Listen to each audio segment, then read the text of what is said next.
시골에 사는 한 청년이 커다란 건설회사에 취직하기 위하여 상경을 했습니다. 이 청년은 준비를 열심히 했습니다. 그런데 불행스럽게도 떨어지고 말았습니다. 그는 일시의 희망이 무너지고 가족을 대면할 면목도 없어서 죽고 싶은 마음속에 사로잡히게 되었습니다. 그는 마시지도 못하는 술을 많이 마시고 취하여 거리를 헤매다가 자기도 모르게 교회로 들어가게 되었습니다. 그래서 그는 목사님을 만나게 되었습니다. 목사님을 만나고 그리고 나서 이제 자기의 사정을 낱낱이 말씀드렸습니다. 자신 합격을 기다리고 있는 가족들을 만날 면목이 없다고 그렇게 이야기했습니다. 그리고 나서 정말 죽고 싶습니다 라고 고백했습니다. 그러자 목사님은 죽는다라는 것은 오히려 비굴한 것이요 무책임한 행동으로서 결코 용기 있는 일이라고 할 수 없다고 충고하면서 죽어서는 결코 안 된다고 타일러었습니다. 그러다 청년은 이미 목사님의 말씀을 들을 여유가 없었습니다. 그는 단호하게 자살하겠노라고 그렇게 이야기했습니다. 더 이상 목사님은 어찌할 수가 없었습니다. 그렇게 청년을 바라보고 있던 목사님은 그에게 연필과 종이를 주면서 쓰라고 했습니다. 자살이라고 크게 쓰라고 했습니다.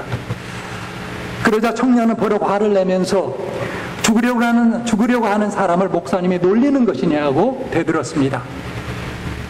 목사님은 놀리는 것이 아니라 죽기 전에 해결책이라도 찾아보는 것이 좋지 않겠느냐라고 설득하면서 쓰라고 했습니다. 그래서 할 수 없이 청년이 썼습니다. 자살 그렇게 썼습니다. 목사님은 그 종이를 청년 앞에 내어놓으면서 큰 소리로 읽어보라고 했습니다.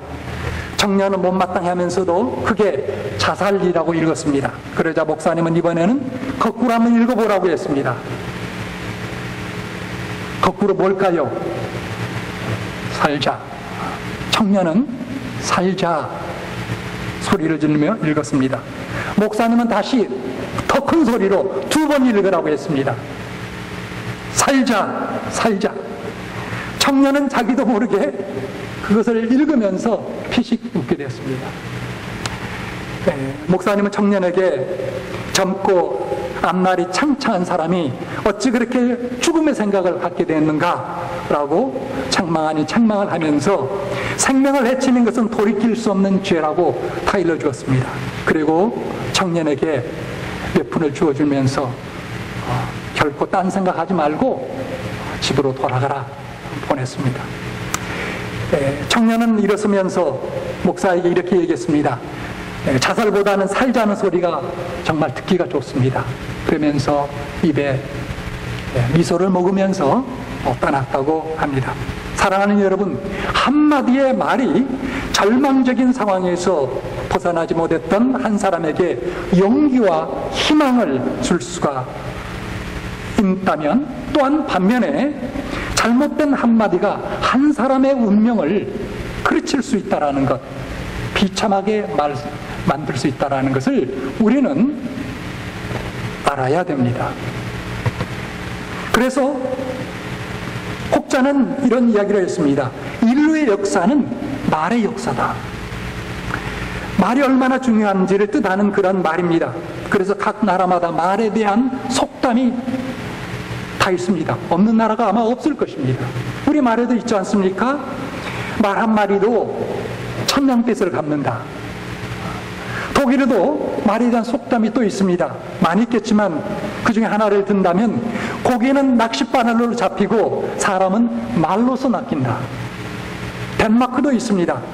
바다는 사람의 손에 의해서, 그리고 세계는 사람의 입술에 의해서 움직인다. 말의 힘을 말해주는 그와 같은 격언들이죠. 여러분, 우리가 성경을 보아도 말의 역사인 것을 보게 됩니다. 최초로 말을 쓰셨던 분은 누구인가요? 하나님이십니다. 창세기에 보면 빛이 있으라 라고 하면서 하나님께서 말로서 창조해 나가시는 것을 보게 됩니다. 말에는 그래서 여러분 창조의 능력이 있습니다. 뿐만 아니라 말에는 치유의 능력이 또한 있습니다. 마가복음 1장 41절에 보면 예수께서 이렇게 말씀하셨, 이렇게 기록되어 있습니다. 예수께서 민망히 여기사 손을 내밀어 저에게 대시며 가라사대 내가 원하노니 깨끗함을 받으라. 손을 그냥 내밀고 말씀하셨는데 뭐라고 말씀하셨습니까? 내가 원하노니 깨끗함을 받으라 라고 하니까 깨끗게 되었다라는 거죠. 치유의 능력이 나타난 것입니다. 뿐만 아니라 말에는 환경을 변화시키는 바꾸는 능력이 있습니다.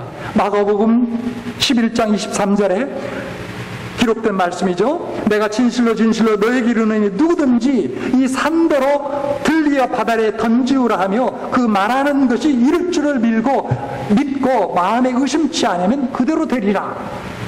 그래서 이 언어, 말에는 환경을 바꿀 수 있는 능력도 있다는 것입니다.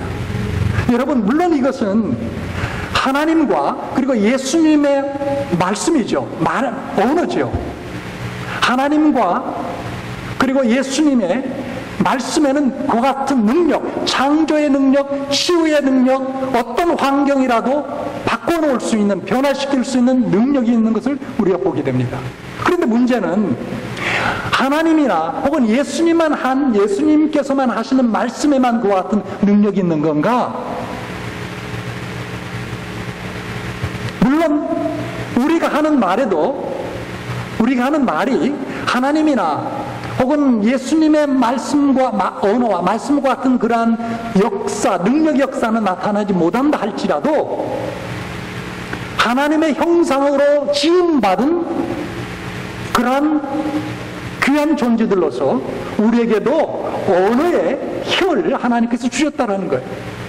그 말씀이 잠언 18장 21절에 이렇게 기록되어 있습니다. 들어보십시오. 죽고 사는 것이 혀의 권세에 달렸나니 혀를 쓰기 좋아하는 자는 그 열매를 맺으리라. 여러분, 죽고 사는 것이 어디에 권세 있다고요? 혀의 권세 있다라는 것이죠. 그리고 더 나아가서 혀를 쓰기 좋아하는 자는 그 열매를 맺으리라. 혀를 잘 사용하면 아름다운 열매를 맺거니와 혀를 잘못 사용하면 잘못된 열매를 맺게 된다는 그런 말씀이지 않겠습니까? 그러니까 하나님께서 쓰시는 그런 언어의 능력, 창조의 능력, 치유의 능력, 어떤 환경도 바꿀 수 있는 능력이 있지만 하나님의 형상으로 지음받은 우리에게도 말에는 귀한 그런 능력이 일어날 수 있다라는 말씀입니다. 그래서 여러분, 안 된다고 말하는 사람은 모든 것을 안 되는 방향으로 자꾸 움직여 갑니다. 된다고 말하는 사람은 되는 방향으로 이끌어 갑니다. 인간은 자기가 싫어하는 것은 어렵고 불가능하다고 자꾸 이야기합니다. 그리고 불가능하다고 말한 후에는 그것이 불가능한 것을 심지어 입증하려고까지 합니다. 그렇게 되고 보면 사실 말이 우리의 인생의 태도를 결정하고 행동을 결정한다는 것을 우리가 보게 됩니다. 그래서 결국 우리의 인생의 미래의 상당 부분은 우리가 사용하는 언어에 의해서 결정되어지는 것을 보게 됩니다. 여러분은 보십시오. 여러분의 가정생활이나 여러분의 직장생활이나 여러분의 사회 속에서 여러분들이 어떤 언어를 사용하느냐에 따라서 상당 부분은 여러분의 삶과 거기에 직결되어 있다는 것을 보게 됩니다. 언어 치료사들이 자주 사용하는 유명한 구절이 있습니다. 그게 뭐냐면 언어는 우리 인간의 사회적 존재로서 살아 숨쉬는 공간이다 라는 말들을 합니다. 언어는 우리 인간의 사회적 존재로서 살아 숨쉬는 공간이다. 그래서 만일 언어 치료사들이 주장한 대로 말이 살아 숨쉬는 공간이라고 정말 그렇다면 반면에 아무 말도 하지 않고 사는 사람은 사실상 아무런 공간이 없는 그런 사람과 같다는 말이 되겠죠. 또 반면에 좋은 말을 하는 사람은 좋은 공간을 만드는 그런 사람이 되겠고요. 나쁜 말을 하는 사람은 나쁜 공간을 만드는 사람, 그런 공간을 만들어서 사는 사람이 아마 될 것입니다. 그래서 나쁜 환경에서 사는 사람은 그 영향을 받을 수밖에 없습니다. 또한 좋은 환경에서 사는 사람은 그 영향을 받을 수밖에 없습니다. 그래서 여러분, 말을 바꾸면 우리의 인생이 달라지게 될 수 있다는 것입니다. 우리의 인생의 질이 달라지게 됩니다. 달라질 수밖에 없습니다. 특별히 한참 자라난 우리의 자녀들은 그 환경에서 가장 크게 영향을 받습니다. 저같이 이제 다 커서 empty nest, 소위 말해서 empty nest, 이제 자녀들이 다 떠난 빈 둥지 같은 이런 가정에서는 이제 별로 해당 상이 안 되겠지만, 아직도 어린 자녀를 데리고 이렇게 양육하며 사는 우리 부모님들은 정말로 언어 사용에 신중하셔야 됩니다. 신중하셔야 됩니다. 말 한마디로 사람 운명이 바뀌는 애들은 얼마든지 우리가 찾아볼 수가 있습니다. 그래서 말이 씨가 된다는 말이 있지 않습니까? 말대로 되는 경우가 너무나 많다라는 것입니다. 그래서 말을 조심히 해야 되고 가려서 해야 됩니다. 여러분, 감정대로 말해서, 내가 느낀 대로 말해서 행복하거나 성공하는 사람이 없습니다. 복된 가정이 없습니다. 정말 우리가 유념해야 될 줄로 압니다. 어떤 말을 그렇다면 해야 될까요? 저는 크게 두 가지를 기억하고 이런 말을 골라서 해야 된다고 믿습니다. 첫째는 고운 말입니다. 고운 말. 먼저 고운 말을 우리가 쓰도록 힘써야 됩니다. 서로 신경질 부리고 짜닉을 내거나 불평을 늘어놓고 보면 사실 괴로운 것이 나요. 그리고 괴로운 것이 내 사랑한 사람입니다. 대신에 밝고 힘있는 말, 상대방의 마음을 감싸주고 용기를 줄 수 있는 말을 하도록 우리는 가정에서부터 시작돼야 됩니다. 가정에서부터. 그런 가정은 아무리 폭풍이 몰아치고 바람이 부딪힌다 할지라도 넘어지지 아니하는 반석과 같은 곳에 집을 짓는 가정이라고 볼 수가 있습니다. 옛날에 두 양반이 푸주간에 갔습니다. 무초이샵에 갔습니다. 고기 파는 데를 갔어요. 그래서 두 양반이 갔는데 한 양반은 거드름을 탁 피면서 이야기합니다. 이봐, 백정, 고기 한 근만 다오 라고 얘기했습니다. 푸주간 주인이 예, 알겠습니다 하면서 고기를 한 근 잘라서 주었습니다. 두 번째 양반은 비록 고기를 파는 그 사람이 백정이고 천한 신분이지만 함부로 저를 부르지 않고 여보게 김서방 고기 한 근만 주게나 라고 하였습니다. 그래서 고기 주인이 예, 알겠습니다 하고 고기를 쩍뚝 잘라서 주었습니다. 그런데 먼저 고기를 달라고 한 양반이 가만히 보니까 자기 다음에 와서 고기를 한 근 사서 받은 그 사람의 고기를 보니까 자기 고기가 확실히 커 보이는 거예요. 그러니까 푸주간 주인에게 항의했습니다. 아니, 어떻게 저 양반한테는 어떻게 한 근인데 큰 고기를 주고 나는 적은 한 근을 주는가? 라고 따졌습니다. 그러자 백성은, 그 고기 파는 백정은 눈 하나 깜짝하지 않고 태연스럽게 이렇게 얘기했습니다.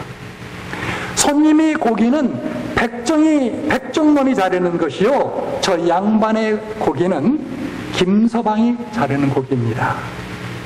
이 말을 듣자 먼저 온 양반은 개면쩍어서 그저 사라졌다고 합니다. 여러분, 말 한마디로 고기 근수가 달라듯이 고운 말이 우리의 삶을 달라지게 합니다. 그러므로 우리는 가정에서나 교회에서나 일터에서나 학교에서나 어디서든지 곱고 아름다운 말을 사용해야 됩니다. 그런 말이 해야 됩니다. 가고 오고 해야 됩니다. 내가 먼저 해야 됩니다. 고운 말. 자, 두 번째로는 긍정적인 말을 우리는 해야 됩니다. 긍정적인 말. 희망적인 말을 해야 된다라는 그런 말입니다. 서로의 단점만 지적하고 나쁘고 절망적인 것만 들추어 말하면 상대방의 기분만 상하게 하고 어려울 때 더욱 어려워질 수밖에 없습니다. 그러므로 상대의 허물과 단점을 지적하기보다는 오히려 장점을 찾아 격려하고 희망과 용기를 줄 수 있는 그런 말, 긍정적이고 희망적인 것을 찾아서 말해줘야 됩니다. 물론 표면적으로 보면 뭐 격려나 위로나 긍정이나 뭐 희망적인 말을 할 수 없는 그러한 상황이 있겠죠. 뭐 배우자에게나 자녀에게나 혹은 형제간에게나 누구에게든지요. 그러나 그건 신앙이 없는 사람, 그건 지혜롭지 못한 사람의 자세고요. 신앙인이라 할 것 같으면, 지혜로운 사람이 같으면 그 속에서도, 그런 사람에게 속에서도 찾아야 된다는 것입니다. 긍정적이고 희망적이고 용기를 줄 수 있고 그러한 말들을 찾아서 해야 된다는 것입니다. 여러분이 잘 아는 한국의 유명한 시인이 있습니다. 물론 이분은 천주교인이지만 신부이지만 이혜인이라는 정말 주옥 같은 시를 많이 쓰신 분이죠. 이분이 쓴 시 가운데 꽃샵이라는 그런 책이 있는데 여기에 긍정적인 말 그리고 상대방의 아픔을 감싸주고 희망을 주는 그러한 말하기를 간절히 소원하는 그의 마음을 표현하는 기도의 시가 있습니다. 소개하면 다음과 같습니다. 매일 우리가 하는 말은 역겨운 냄새가 아닌 향기로운 말로 향기로운 여운을 남기게 하소서. 우리의 모든 말들이 이웃의 가슴에 꽂히는 기쁨의 꽃이 되고 평화의 노래가 되어 세상이 조금씩 더 밝아지게 하소서. 누구에게도 도움이 될 리 없는 헛된 소문을 실어나르지 않는 깨끗한 마음으로 깨끗한 말을 하게 하소서. 나보다 먼저 상대방의 입장을 헤아리는 사랑의 말을 하게 하시고 남의 나쁜 점보다는 좋은 점을 먼저 보는 긍정적인 마음으로 긍정적인 말을 하게 하소서. 매일 정성껏 물을 주어 한 포기의 난초를 가꾸듯 침묵과 기도의 샘에서 길어 올린 지혜의 맑은 물로 우리의 말씨를 가다듬게 하소서. 겸손의 그윽한 향기 그 안에 스며들게 하소서. 얼마나 아름다운 그런 시입니까? 얼마나 아름다운 기도의 고백입니까? 사랑하는 여러분, 아름답고 고운 말, 긍정적인 말, 제가 어느 분의 글을 보니까 긍정적인 사람을 위한 10개 가장 강력한 문구라고 해서 소개하는 그 같은 글을 봤습니다. 10개. 이와 같은 것인데 한번 들어보십시오. 첫째, 내 잘못입니다. I'm wrong. 두 번째, 미안합니다. I am sorry. 세 번째,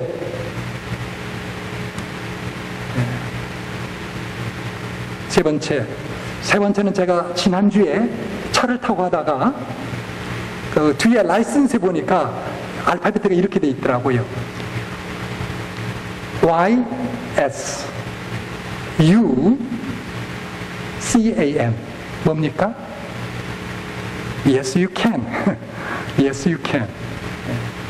당신은 할 수 있다 이 말이죠. 세 번째, You can do it. 얼마나 긍정적인 말입니까? 네 번째, 당신을 믿습니다. I believe in you. 다섯 번째, 당신을 신뢰합니다. I trust you. 여섯 번째, 당신이 자랑스럽습니다. I'm proud of you. 특별히 여러분들 자녀들에게 한번 써보세요. I'm proud of you. 일곱 번째, thank you. 우리 한국 사람들 너무나 부족한 말이죠. Thank you. 그 다음 여덟 번째, 당신이 필요합니다. I need you. 아홉 번째, I love you. 사랑합니다. 그리고 열 번째, 존경합니다.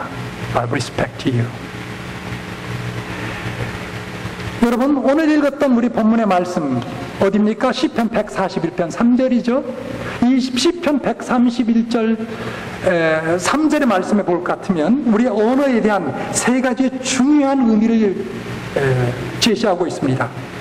3절 시편 141편 3절에 여호와여 내 입 앞에 파수꾼을 세우시고 내 입술에 문을 지키소서라고 했는데 이 말씀에 보면 세 가지 중요한 의미를 담고 있다는 것이, 하나는 파수꾼을 세워 지켜야 할 정도로 우리의 말은 중요성과 영향력이 엄청나게 크다라는 것이죠. 파수꾼을 지켜야 될 정도로 우리의 말에 영향력과 중요성이 있다라는 거예요. 그 다음에 두 번째로는 마음의 파수꾼을 세워야 될 정도로 반면에 굉장히 취약하다는 거예요. 약하다는 것이죠. 우리의 말을 잘못 쓰면 엉뚱하게 해서 큰 문제를 일으킬 수 있다는 것이죠. 세 번째, 왜 파수꾼을 두느냐?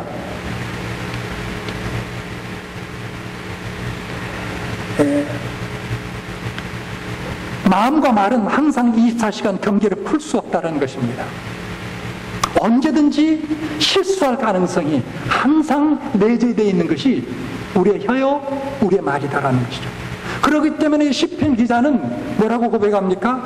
여호와여 내 입 앞에 파수꾼을 세우시고 거기에 끝나지 않고 내 입술의 문을 지키소서라고 간절히 고백했던 것을 보게 됩니다. 따라서 여러분, 우리는 매일매일 긍정적이고 바람직한 말, 고운 말이 나오면 통과, 반면에 부정적이고 잘못된 말이 나올 때는 막아주시도록 기도하는 그러한 마음을 항상 우리가 마음속에 간직하고 살아야 될 것입니다.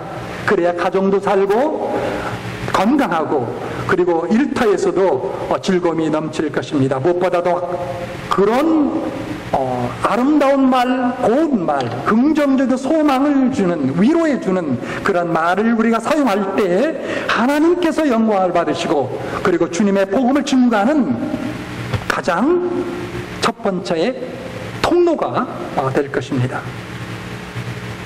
기원전 4세기 히랍의 철학자 세노크라테스는 이런 말을 남겼습니다. 나는 종종 말하고 나서 후회하지만 침묵했던 것을 후회해 본 적이 없다. I have often repented of having spoken, but never of having been silent. 윈스턴 처칠, 영국의 수상이었죠. 그는 말하기를 입으로 나오려는 말을 꿀꺽 삼키고 배탈날 일은 없다. 내가 말하고자 할 때 그것을 삼켰다고 해서 손해보는 일은 없다라는 그런 말씀이죠. 쓸데없는 말, 상대방에게 아픔을 주는 말, 부정적이고 고약한 말을 삼켰다고 배탈나지 않는다는 그런 말입니다. 여러분, 침묵보다 더 좋은 말이 아니라면 100번 침묵하는 것이 우리에게 합당하며 유의할 것입니다. 오늘 결론을 앞서서 1분 한 40여 초 되는 짤막한 동영상을 보도록 하겠습니다. 저희 불 좀 꺼주시죠. 동영상을 같이 한번 보도록 하겠습니다.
주시죠.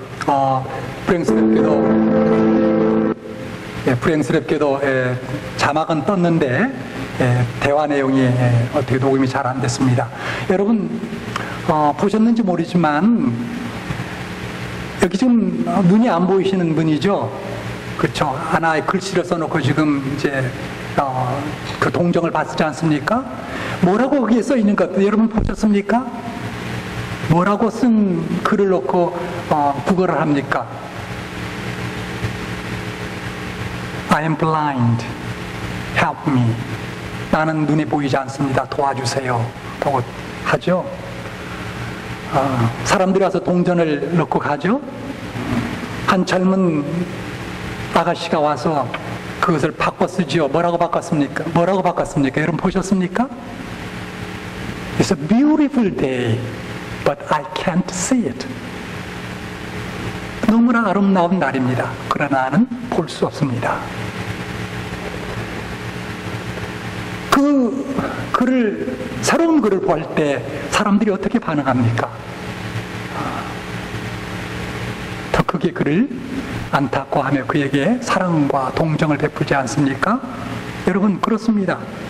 한마디의 말이 이와 같은 변화를 일으킵니다. 우리의 말이 삶을 변화시키고 심지어 세상을 변화시킬 수도 있다는 것입니다.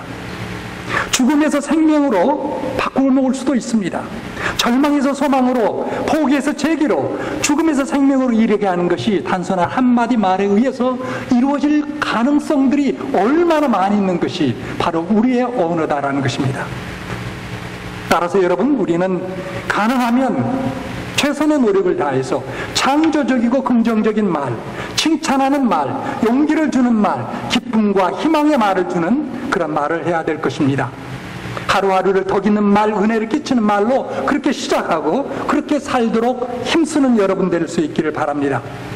그래서 가정과 교회, 직장에서 따뜻하고 용기, 서로 용기와 격려를 불러일으키는 생명의 말들이 오고 가고, 그러므로 말미암아 건강하고 복된 그러한 신앙의 삶을 영위해 나가는 여러분 모두가 될 수 있기를 주님의 이름으로 축복합니다. 같이 기도합시다.